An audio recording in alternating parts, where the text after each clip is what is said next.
Présenter Monsieur Zoro Bilal, Monsieur Ngadda, aidez-moi à l'accueillir s'il vous plaît. Retournez que ça, il est temps, retournez que ça. Aidez-moi à accueillir le rappeur, aidez-moi à accueillir le rappeur,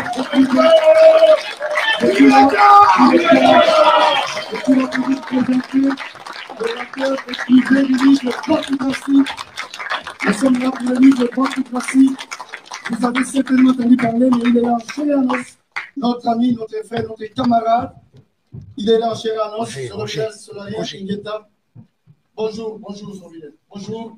Avant de te donner la parole, j'ai une question à te poser rapidement. Quelle est ton impression, avant de dire bonjour au public, quelle est ton impression d'être à cet endroit si particulier? Merci beaucoup, mon grand. On a toujours des frissons lorsqu'on rentre dans cet édifice que je considère moi comme une prison spirituelle.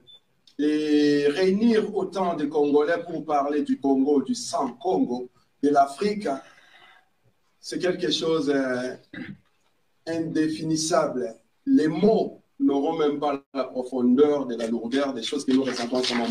Tout ce qu'on peut dire, c'est remercier à tout le monde qui est ici de leur présence et j'espère vraiment que notre présence ici permettra à ce que nos ancêtres qui sont enfermés ici retournent à la maison.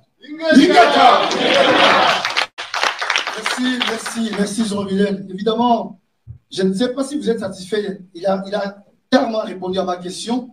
Cette question est importante parce que vous devez comprendre les tenants et les aboutissants. Ce livre-là, comme je disais, il n'a pas été facile pour lui. Je termine avant de lui remettre la parole. Je voulais tout simplement dire que il n'est pas le premier écrivain africain, pas du tout, surtout de sa génération, pas du tout, les jeunes. Mais réaliser un jeune garçon diplômé qui pouvait bien faire son parcours universitaire, voire professionnel, cadre supérieur, pourquoi pas. Mais seulement aujourd'hui, il a compris qu'il pouvait marquer sa génération, s'élever, dire tout haut ce que beaucoup de gens ne peuvent pas dire. Et ces livres-là, vous allez découvrir, pour ceux qui vont les lire, même ceux qui sont dans la salle, qui l'ont lu. Il y a des gens qui sont dans cette salle comme moi-même, ça nous a révoltés. Aidez-moi véritablement à écouter. Nous allons lui donner la parole. Merci encore, Zoro Bilal. Merci, mon petit frère, pour cette œuvre extraordinaire. Tu as la parole. Moi, je vais m'asseoir et on va tous t'écouter. Je vais signaler que les questions, il ne pourra pas répondre. Laissez-les d'abord parler. Les questions, je reprendrai la parole plus tard pour pouvoir donner, avec le micro, je donnerai la parole au fur et à mesure. Merci, Dati. Merci encore. Ingeta.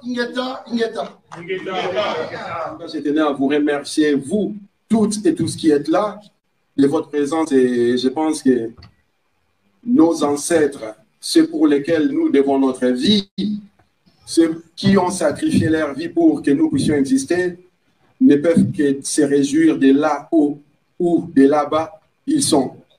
Je vais profiter de cette occasion pour saluer la mémoire de mon père, Nganga Chama Filemon, et celle de ma maman, Maya Moutou Pauline, les personnes pour lesquelles, si leur existence n'a pas été, nous ne serons pas ici pour parler du Congo.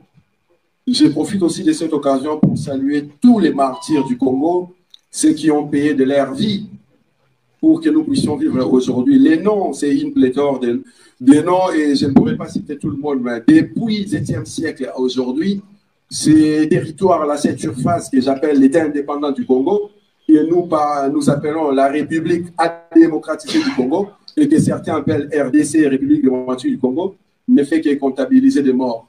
Et à un moment donné, il faut que ses propres fils, les descendants de ceux qui ont survécu, ceux qui sont les rescapés du déluge, le déluge qui nous est imposé par l'impérialisme et le système qui nous bouffe matin, midi et soir.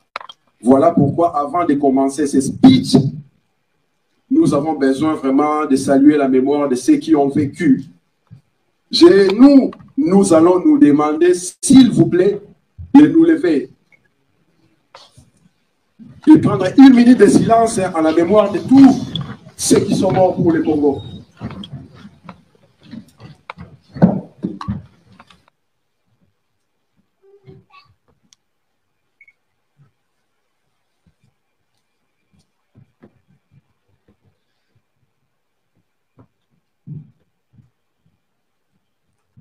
Merci beaucoup.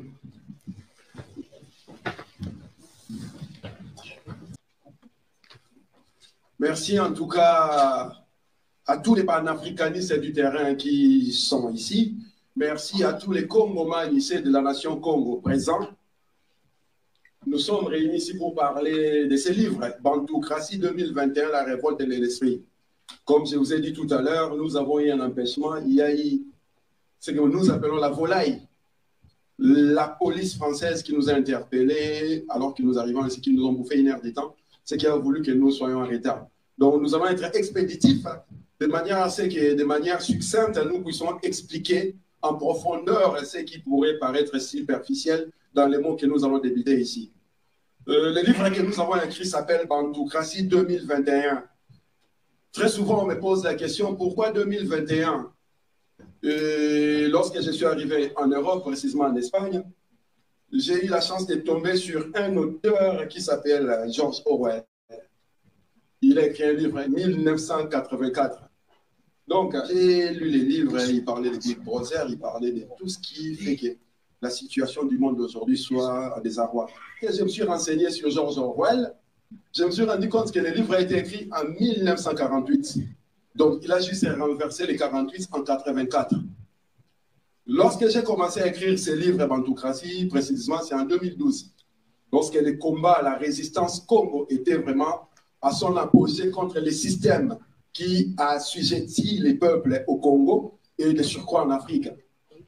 J'ai écrit ce livre-là, je ne l'ai pas terminé. J'ai décidé d'arrêter en 2020. Et il fallait démarcher pour trouver des éditeurs qui pourraient publier le livre.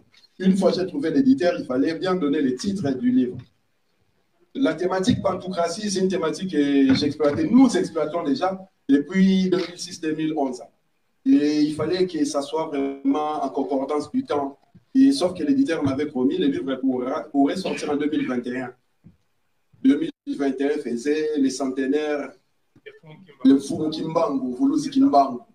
Et nous, dans notre combat, le leitmotiv, disons, l'énergie qui fait que nous puissions agir sur le terrain, c'est cet esprit-là qu'a porté Vuluzi Kimbangu, cet esprit-là que lui-même a hérité de ses aïeux.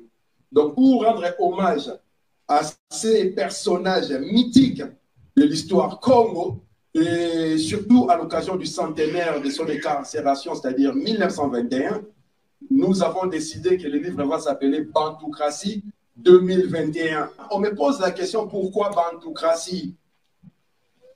Lors des premiers contacts entre les Lécodermes et les Béladonneurs, mais sur nos territoires, la question était, vous êtes qui? Nos ancêtres ont répondu, nous sommes des Bantous. Et la traduction a voulu, avec l'ethnologie colonialiste, que le Bantou soit défini comme l'être humain.